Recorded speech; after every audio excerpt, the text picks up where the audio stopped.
Assalamualaikum warahmatullahi wabarakatuh.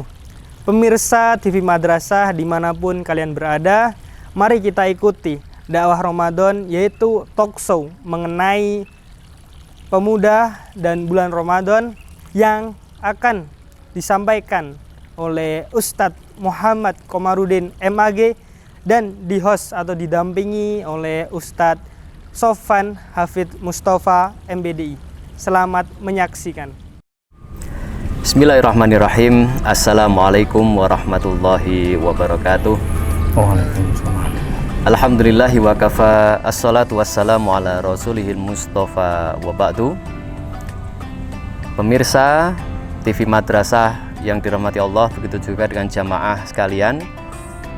Pertama dan yang paling utama, mari kita semuanya memanjatkan puja dan puji syukur kita kehadirat Allah Subhanahu wa taala, yang mana tidak henti-hentinya memberikan kepada kita semuanya nikmat serta karunia-Nya, nikmat hidayah, nikmat iman, nikmat Islam, sehingga di saat ini kita masih dipertemukan dalam suasana Ramadan, dan semoga ini menjadi Ramadan yang berbarokah bagi kita semuanya. Salawat dan salam semoga tetap tercurah limpahkan kepada junjungan kita Nabi besar Muhammad Sallallahu Alaihi Wasallam. Pemirsa yang dirahmati Allah, begitu juga dengan jamaah, di kesempatan kali ini dalam acara dakwah Ramadan Madrasah Aliyah Negeri 1 Karanganyar, talk show hari ini akan membawakan tema yaitu bulan Ramadan dan generasi muda.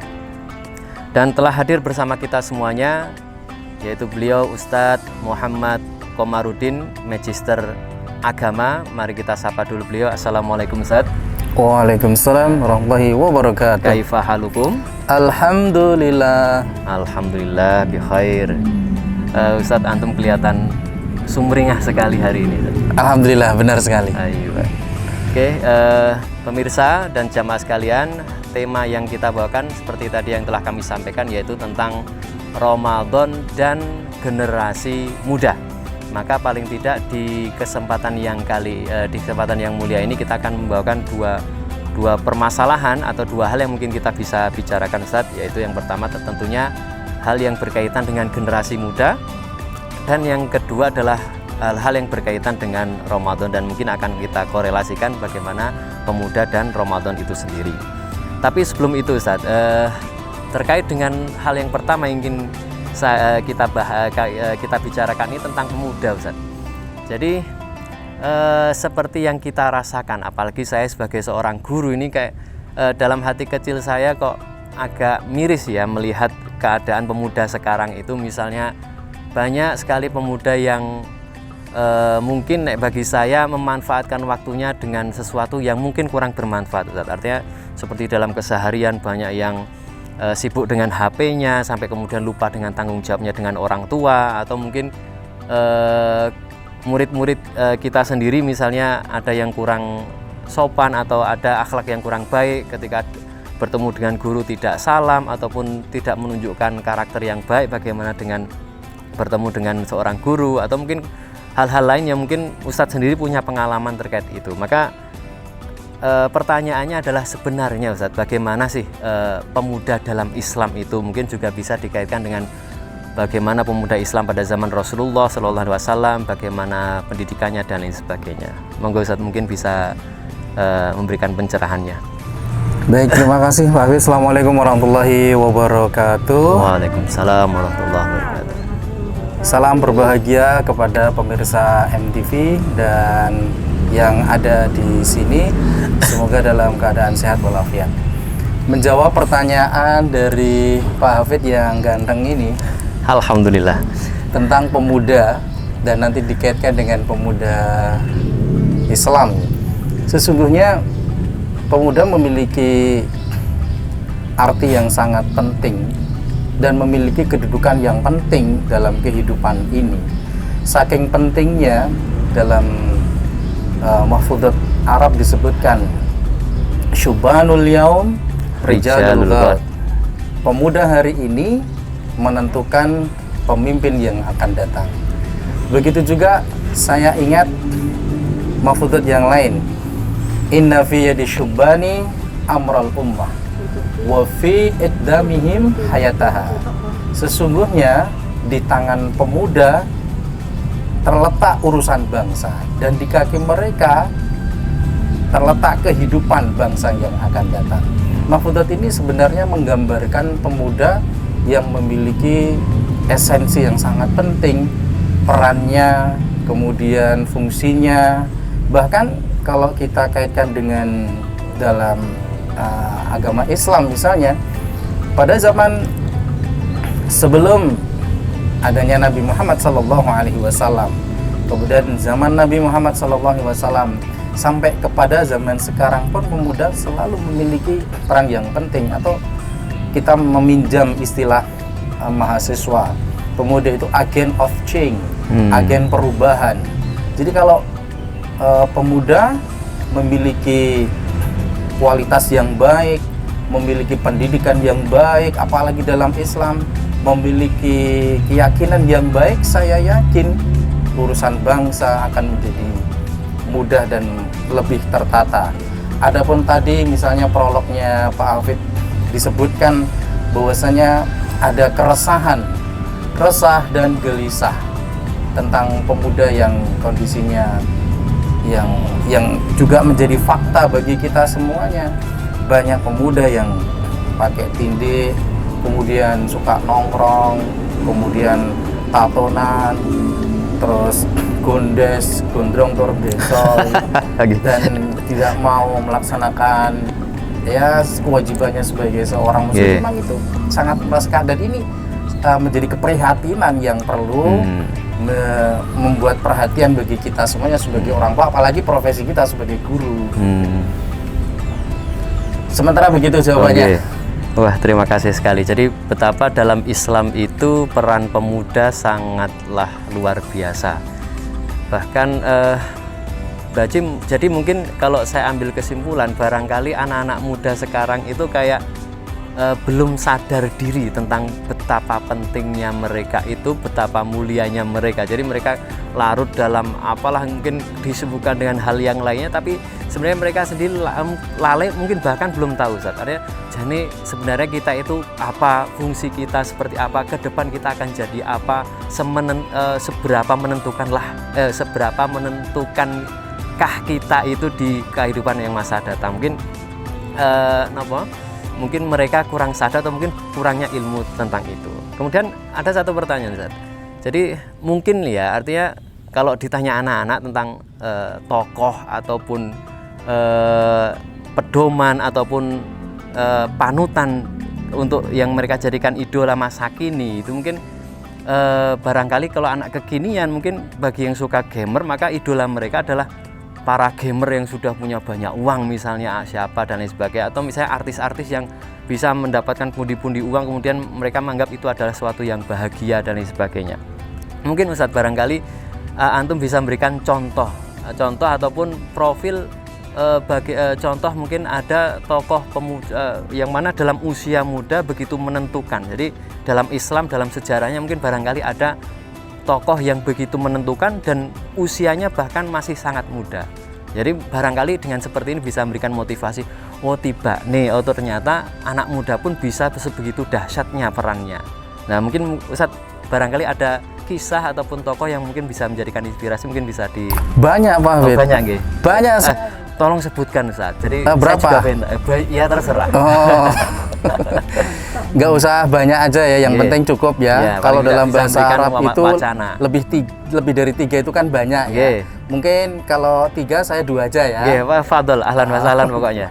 Ya sebenarnya yang namanya pemuda itu kan tidak harus ya mencari, kalau istilahnya mencari jati diri dengan cara-cara negatif lah, seperti saya yang sebutkan tadi itu, dengan cara badannya ditato, misalnya dari tangan sampai kaki ditato gambar naga atau gambar yang nggak jelas kayak gitu, kan malah merusak gitu. Sebenarnya ada beberapa contoh. Nah inilah sebelum saya contohkan, ini saya sebut dengan keterputusan komunikasi. Yang apa itu? Oh nggak paham ya? Ya memang ini sulit. Oh iya. Makanya saya jelaskan dulu. Iya. Kalau nanti saya nggak jelas, saya tanya yang lebih pintar lagi. Ya. Tapi semoga penjelasan saya ini sudah menjelaskan. Gitu. Ada keterputusan komunikasi yang akhirnya para pemuda sekarang ini seolah-olah, ya itu tadi, ini loh contoh pemuda yang harus saya contoh, misalnya lewat game, kemudian sepak bola, kemudian itu pun tidak apa-apa sebenarnya. Cuma untuk hidup ini ada beberapa contoh dalam Islam. Misalnya sebelum saya contohkan tadi, sebelum Nabi Muhammad SAW, ada Nabi Ibrahim alaihissalam. Dia waktu itu menjadi pemuda, bahkan karena dia memiliki kekuatan atau keinginan untuk mencari esensi hidup ini, beliau menyatakan, sebenarnya man Rabbi, siapa Tuhanku, man ilahi, siapa penguasa saya, siapa Tuhan saya. Akhirnya berpikir, dengan pikirannya itu menemukan bahwa saya yang namanya Tuhan, itulah yang menciptakan saya, yang menciptakan seluruh pemuda yang ada saat itu, yang menciptakan tumbuh-tumbuhan, yang menciptakan langit, yang menciptakan bumi, sampai dia terus merenung. Awalnya melihat bulan. Bulan bahasa Arabnya apa? Qamarun. Nah, itu saya ya. Bulan itu dikira Tuhan, padahal akan hilang. Paginya muncul Syamsun, artinya Matahari. oh, guru bahasa Arab ya. Oh iya. Syamsun artinya matahari, inilah pencipta saya, gede banget ini yang menerangi seluruh dunia. Tapi ternyata enggak itu. Yang disebut dengan Tuhan itulah yang menciptakan seluruh alam ini, bahkan tumbuh-tumbuhan kecil, maaf mana ini ada contohnya sekelilingnya, itu ya yang menciptakan Allah Subhanahu wa taala. Dia agen of change, agen perubahan dari masyarakat saat itu yang menyembah berhala atau paganisme, paham yang menyembah benda sebagai Tuhannya. Itu nggak benar, karena Tuhan itulah yang menciptakan, Tuhan yang mematikan, Tuhan yang akan mengembalikan. Sedangkan berhala tidak ada sama sekali nilai-nilai ketuhannya saat itu. Ini contoh pertama loh ya. Ini kalau 10 contoh kita bisa 3 jam ini ya. Iya, yang benar nih. Ya, tapi coba ditanya jamaah kuat atau jamaah tidak? ikut saya. Oh gitu, oke. Okay. Yang kedua contohnya Muhammad Al-Fatih. Disebut Muhammad Al-Fatih karena dialah yang disebut sebagai pembuka pintu Konstantinopel, yang menaklukkan Konstantinopel atau sekarang ini disebut dengan negara Turki, yang saat itu dikuasai oleh orang non-muslim sampai berabad-abad. Sampai ada hadis Nabi Shallallahu Alaihi Wasallam yang menyatakan suatu saat nanti ada generasi muda umurnya di bawah 25 tahun yang akan menguasai Turki, dan dikuasai dalam beberapa tahun, dan akhirnya muncullah Muhammad Al-Fatih. Apa yang bisa kita pelajari dari Muhammad Al-Fatih dan Ibrahim alaihissalam? Dia memiliki salimul akidah, akidah yang lurus, akidah yang percaya kepada Allah Subhanahu wa taala, yang bisa menggetarkan hatinya, menggerakkan seluruh badannya untuk bisa mengkreasi kehidupannya sehingga bermanfaat. Seperti itu Pak Hafid jawabannya. Alhamdulillah. Jadi betapa luar biasa yang kita dikenalkan dengan Ibrahim, yang seperti yang kita ketahui, beliau disebut sebagai Abul Anbiya, bapaknya para nabi. Kemudian kita juga diberikan contoh sebagaimana Muhammad Al-Fatih, dan saya jadi ingat Ustaz. Jadi antum menyebutkan Muhammad Al-Fatih, saya jadi ingat pernah membaca dalam sebuah tulisan bahwasanya Muhammad Al-Fatih itu bisa menguasai Konstantiniyah ketika itu dalam usianya yang 25 tahun. Buku apa itu? Lupa. Oh ya nggak apa-apa, nanti kita buka. Tulisan, saya cuma menyebutnya tulisan. Oh iya. Jadi disebutkan 25 tahun. Maka saya mikir, ya Allah, 25 tahun sudah bisa menaklukkan negara Konstantinopel yang terkenal kuat tentaranya, pasukannya luar biasa. Ya, termasuk pertahanannya, dan usianya baru 25 tahun. Sedangkan saya, Ustaz, berapa? adalah pokoknya. Oh, gitu. kalau Jadi, lihat dari kumisnya 28 ya? Iya, 28 lebih berapa gitulah pokoknya. Oh, iya. Gitu. Jadi betapa luar biasanya. Jadi semoga ini bisa menginspirasi jamaah atau menginspirasi pemirsa yang khususnya pemuda ini, betapa sangat disayangkan ya jika dalam sejarah pun kita melihat betapa peran pemuda yang luar biasa, memimpin pasukan bahkan kerajaan, menaklukkan kerajaan yang kuat sekalipun dalam usianya yang masih sangat muda, kalau nggak salah 25 tahun. Maka kemudian saya jadi kepikiran, Ustaz, ini pemuda ini luar biasa. Kok bisa itu ya, menciptakan sosok pemuda yang seperti itu, punya karakter kuat dan insya Allah tentunya soleh.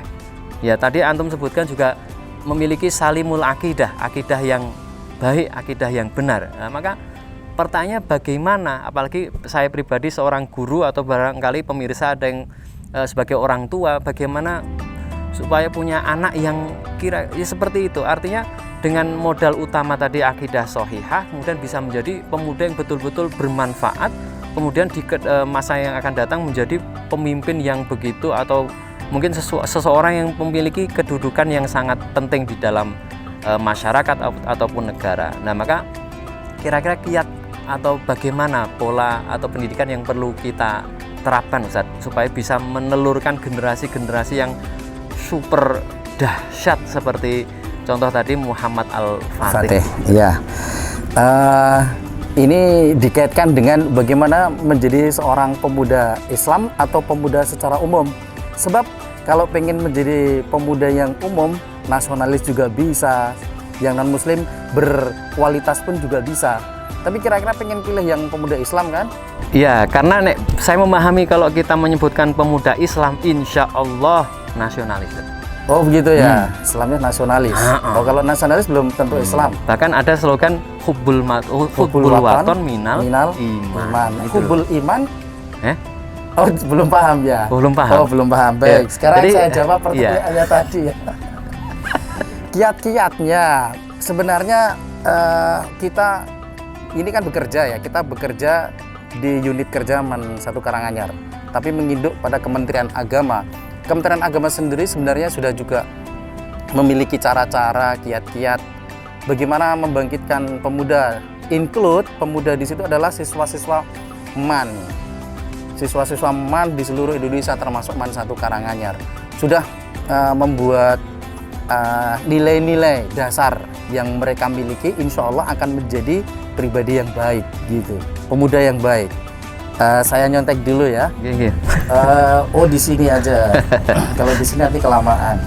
Yang pertama salimul akidah. Tadi sudah saya sebutkan ya, Pak Hafid. Mungkin yang hadir di sini masih tahu artinya salimul akidah, akidah yang lurus.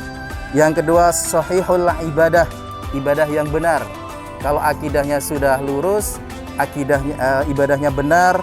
Kemudian matinul khuluq, akhlak yang mulia. Qadirun alal kasbi, dia bisa hidup mandiri. Muthaqqatul fikri, wawasannya luas.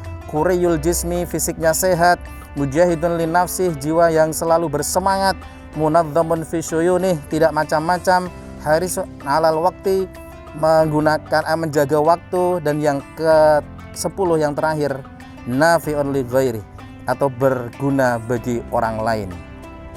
Misalnya saja tadi nomor 1 sudah saya contohkan. Nah yang ketiga, yang ini yang menarik Pak Hafid, matinul khuluq, akhlak yang mulia. Akhlak yang mulia itu kalau kita pakai bahasa selain agama lah, bahasa Indonesia lah, yang bisa kita pahami secara umum, perilaku yang baik. Perilaku yang baik itu ternyata bisa menjadi nilai lebih, kiat yang baik bagi pemuda. Sebab akhlak yang baik, seperti saya contohkan satu aja lah, kejujuran.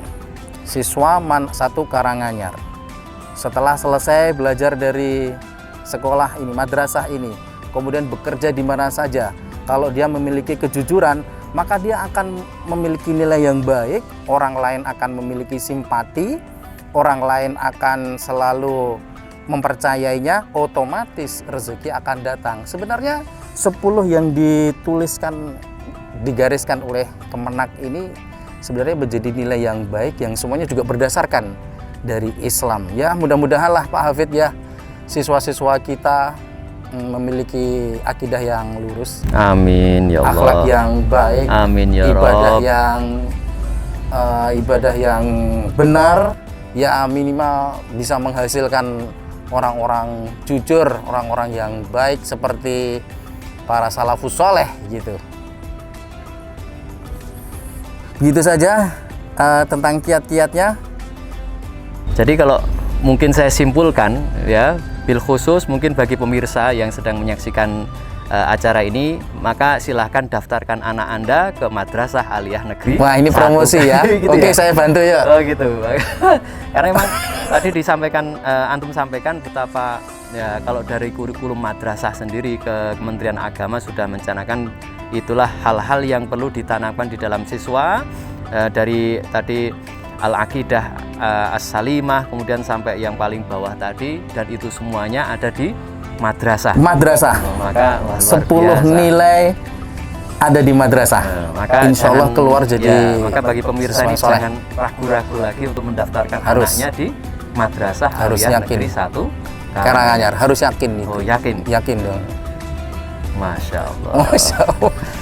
Ustaz, wah luar biasa. Jadi banyak hal yang bahkan menjadi PR bagi kita semuanya, betapa tentunya kita punya harapan. Kami sebagai keluarga juga, mungkin barangkali pemirsa yang ada di rumah ataupun jamaah sekalian, ada cita-cita supaya punya anak yang begitu luar biasanya, berguna bagi agama, berguna bagi keluarga, bahkan berguna bagi bangsa. Dan dimulai dari hal-hal ini perlu kita tanamkan di dalam kehidupan, dalam diri anak-anak kita. Wah luar biasa Ustaz, jazakumullah khairan. Kemudian Ustaz, kita masih punya hal lagi, ya ini terkait dengan Ramadan. Ya, jadi tentunya apa harapan Ustadz? Jadi kira-kira Ramadan ini seberapa pentingkah atau seberapa pentingnya Ramadan tahun ini, harapan Ustadz? Kemudian bagaimana Ramadan ini bisa bermanfaat atau bisa ya tadi ya istilahnya merubah ya jadi momen yang berharga bagi pemuda gitu. Melihat Ramadan itu momen yang sangat mulia, momen di mana Allah memberikan ganjaran yang luar biasa, diskon-diskon pahala banyak sekali. Maka bagaimana Ramadan ini betul-betul bisa jadikan momen yang begitu baik, yang begitu berguna khususnya bagi pemuda-pemuda Islam. Ya, alhamdulillah Pak Hafid, tahun ini kita bisa bertemu dengan Ramadan tahun 1442 Hijrah. Kita perlu bersyukur, dan lebih bersyukur lagi seandainya kita sebagai pendidik mendidik siswa-siswa dan pemuda secara umum bisa menjadikan Ramadan ini sebagai syahrut tarbiyah atau bulan pendidikan, dengan 30 hari dimanfaatkan dengan sebaik-baiknya sehingga akan memperoleh hasil yang maksimal. 30 hari menghasilkan produk yang maksimal. Apakah bisa? Pertanyaannya. Jawabannya bisa sekali. Apalagi seorang pemuda. Paling tidak dari ke-10 nilai dasar yang disampaikan dari Kementerian Agama tadi, paling tidak saya ngambil 2. Yang pertama, shahihul ibadah, ibadah yang benar. Ramadan ini bisa dijadikan sebagai waktu bagi para pemuda untuk belajar ibadah yang benar. Misalnya saja kalau kita mulai dari puasa itu, mulai dari dari sahur. Dari sahur yang disunahkan oleh Nabi Muhammad SAW. Kemudian misalnya ya kita mencontohkan idealismenya saja ya, seandainya pemuda itu mau melakukan urutan-urutan seperti ini, betapa indahnya. Tidak perlu 30 hari, 3 hari saja itu akan bisa membentuk dengan sebaik-baiknya. Sehingga hari ke-4 sampai ke hari ke-29 atau 30 hari, niscaya mereka akan terbentuk dengan sendirinya. Seandainya selama 3 hari ini mau melakukan dengan continue, dengan disiplin, dengan berjuang sekuat tenaga untuk bisa mendidik dirinya menjadi baik. Misalnya dari sahur, saya ulangi lagi, sahur, kemudian setelah sahur secara disiplin sahur, kemudian setelah sahur berangkat ke masjid kalau perlu, apalagi misalnya dari Mana 1 Karanganyar ada siswa diminta untuk maju ceramah atau kultum, mau ini membawa nilai lebih. Setelah dari masjid kemudian membaca Al-Quran, setelah membaca Al-Quran kemudian dia beraktivitas kalau masih karena ini masih PJJ, misalkan buka-buka buku pelajaran sedikit atau membuka wawasan umum. Kemudian setelah itu masuk, kita persingkat waktu masuk sore sebelum maghrib sudah membiasakan diri siap-siap berbuka sebagaimana sunnah Nabi Muhammad SAW. Kemudian sholat maghrib berjamaah di masjid. Setelah itu makan, setelah makan balik lagi ke masjid, sholat taraweh berjamaah. Setelah sholat taraweh kemudian membaca Al-Quran, tadarus bersama dengan jamaah di situ. Kemudian sampai jam 10 pulang istirahat dan dimulai sahur lagi. Seandainya, saya membayangkan saja sih, kita harus positive thinking dan optimis. Seandainya 3 hari saja ini bisa dilakukan dengan baik, maka hari keempat sampai berikutnya akan membiasakan dirinya. Apalagi 30 hari. Apalagi 30 hari. Ini bulan Ramadan loh, ini apalagi yang disebutkan sama Pak Hafid, bulan diskon, bulan penuh pahala. Orang membaca 1 huruf di bulan lain dapat pahala 1 di bulan Ramadan, sudah mendapatkan 10, bahkan Allah akan menambahnya lagi. Nah, yang kedua yang ingin saya jelaskan sebenarnya tentang wawasan yang luas, muthaqatul fikri. Kalau di bulan Ramadan ini para pemuda atau siswa kita lah misalnya mau membaca Al-Quran, mana Al-Qurannya Pak Hafid? Nggak ada ya. Misalnya Al-Quran dibaca artinya, dibaca tafsirnya, otomatis pengetahuan itu akan nempel sendiri di pikirannya. Tetapi kalau cuma mau membaca saja memang dapat pahala. Tapi begitu mau membaca artinya, membaca tafsirnya itu kan banyak, ada Ibnu Katsir, kemudian tafsir At-Tabari, Jalalain. Seandainya itu bisa dibaca, wah benar-benar luar biasa. Pertama, akan memperbaiki ibadahnya. Kedua, kedisiplinannya. Ketiga, akan memperoleh tambahan pengetahuan yang benar-benar luar biasa sekali. Itulah yang disebut dengan memanfaatkan bulan Ramadan. Ya, Masya Allah. Wah, banyak sekali Ustaz yang bisa dikerjakan anak pemuda Islam di bulan Ramadan ini sebagai, ya tadi antum sebutkan sebagai syahrut tarbiyah, jadi bulan pendidikan. Jadi suatu yang mungkin pertama dirasakan terpaksa, dipaksakan, kalau dikerjakan berturut-turut dan terus-menerus nanti diharapkan bisa menjadi kebiasaan, dan semoga yang kita lakukan di bulan Ramadan menjadi kebiasaan yang baik dan dilanjutkan di bulan setelahnya. Masya Allah. Mungkin kita sudah banyak membahas tentang pemuda dan juga Ramadan. Barangkali untuk menambah atau untuk memperlebar wawasan kita, mungkin kita berikan kesempatan Ustadz bagi hadirin atau jamaah untuk bisa memberikan pertanyaan terkait dengan tema kita, Ramadan dan generasi muda. Maka kami persilakan bagi jamaah yang ingin bertanya.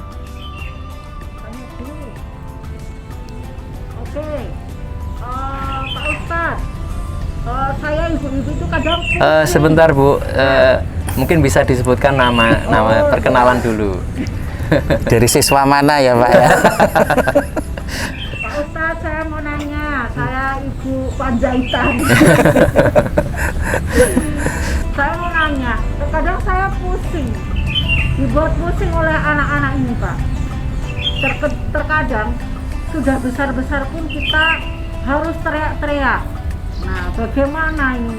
Mumpung Ramadan, saya tuh sebagai ibu biar bisa menjadi ibu yang baik, tapi anak-anak merasa tidak terpaksa melakukannya. Itu mengajarkan mereka bisa menjalankan ibadah dengan sebaik-baiknya dengan benar. Itu aja, Ustaz. Terima kasih. Nggih, Fadil Ustaz. Jadi menanyakan bagaimana peran orang tua, ya khususnya di momen Ramadan ini, bagaimana orang tua bisa memberikan pendidikan yang baik atau mengajarkan itu semuanya supaya jadi anaknya bisa baik. Ini pertanyaannya bagus sekali ya. Wah, luar biasa. Curhat ya ini ya. Ini yang ditanyakan Bu Nining ini mungkin juga mewakili seluruh ibu-ibu di dunia ya, terutama ibu-ibu yang mengalami kesulitan anaknya bisa melakukan ibadah Ramadan dengan baik. Kalau menurut saya sih ada dua ya. Yang pertama, kalau bahasa Jawanya itu digretehi. Gretehi kuiki terus menerus tapi dengan sabar, tidak emosi. Kadang-kadang yang namanya anak mesti manja, anak-anak kadang-kadang juga iya tapi tidak melaksanakan, yaitu memang tugas orang tua. Misalnya anak-anak suruh taraweh angel, ya udah kita gretehi tanpa harus emosi. Sebab kadang-kadang zaman milenial ini, pemuda itu kalau disuruh dengan paksaan, dengan ancaman, itu malah berani, malah nggak melaksanakan sekalian. Tapi kalau digretehi pelan-pelan, insya Allah saya yakin ini senekat-nekatnya anak. Tapi kalau digretehi, apalagi sama ibunya loh ya, pasti akan mau. Nah yang kedua yang pengen saya jawab itu adalah ada uswatun hasanah. Uswatun hasanah itu contoh yang baik. Contoh yang baik adalah pada saat nyuruh anak untuk sholat taraweh. Tapi dia sendiri kalau tidak sholat taraweh ya sama saja. Ya artinya ya nyuruh tapi juga mencontoh yang baik. Apalagi yang zaman milenial ini pokoknya apa yang dilihat anak pasti akan menjadi rekaman bagi dirinya. Dan suatu saat pasti akan mau melakukannya. Begitu. Alhamdulillah. Barakallah Ustaz. Jadi luar biasa. Ini kalau jujur ya Ustaz, kalau mungkin saya tanya satu-satu mungkin banyak hal yang akan yang dijawab, ingin sekali ya. ditanyakan ke Ya. antum ini, tapi sayang sekali waktu pula lah yang membatasi kita. Jadi paling tidak daripada pembahasan kita atau obrolan kita ini kita bisa mengambil kesimpulan bahwasanya betapa pemuda memiliki peran yang luar biasa dalam Islam, bahkan dalam segala hal. Maka sangat sayang sekali jika anak-anak muda sekarang menyia-nyiakan dirinya dengan hal-hal yang kurang bermanfaat. Maka tentunya harus sadar diri, harus tahu dengan betapa mulianya atau betapa berperannya seorang pemuda. Maka seperti saya teringat mahfuzat itu, halakam ru'un lam ya'rif qadrohu. Jadi celakalah bagi orang yang tidak tahu kadar dirinya. Maka pemuda harus tahu diri betapa mulianya pemuda. Maka harus ya, kalau mungkin istilah perempuannya itu sudah eman-eman kalau sudah cantik kok enggak dandan gitu ya. Maka pemuda eman-eman kalau sudah begitu mulianya kok enggak ya dimaksimalkan. Ya tidak memaksimalkan kelebihannya itu. Ini bagi pemuda. Kemudian tadi ada pertanyaan terkait dengan pendidikan juga, maka kita harus serius dengan pendidikan anak-anak muda ini supaya mereka bisa punya akidah yang baik. Begitu juga dengan hal-hal positif lain yang perlu kita tanamkan di dalam diri mereka. Dan juga tadi dari pertanyaan jamaah bisa kita simpulkan betapa pentingnya peran orang tua. Maka yang menjadi kunci bagi orang tua adalah yang pertama menjadi qudwah hasanah, menjadi contoh yang baik, ya, uswah hasanah. Dan yang kedua perlu adanya kesabaran di dalam pendidikan. Masya Allah, barakallahu lakum. Jazakumullah Ustaz atas segala wa iyyakum Pak Hafid, segala ilmu yang telah diberikan kepada kita semuanya. Dan saya pribadi selaku pembawa acara juga mengucapkan mohon maaf yang sebesar-besarnya jika dalam saya memandu banyak ucapan atau tutur kata yang kurang berkenan. Maka semoga acara ini bisa menjadikan manfaat bagi kita. Amin. Menjadikan keberkahan bagi kita semuanya. Amin. Juga mewakili kru dan yang bertugas, saya juga memohonkan maaf. Wabillahi taufik wal hidayah, waridho wal inayah, jazakumullah. Dan juga pada jamaah sekalian, assalamualaikum warahmatullahi wabarakatuh. Kuis hari ini sebutkan 2 dasar kebahagiaan. Kirim jawaban kalian di nomor bawah ini karena akan ada hadiah yang menanti kalian.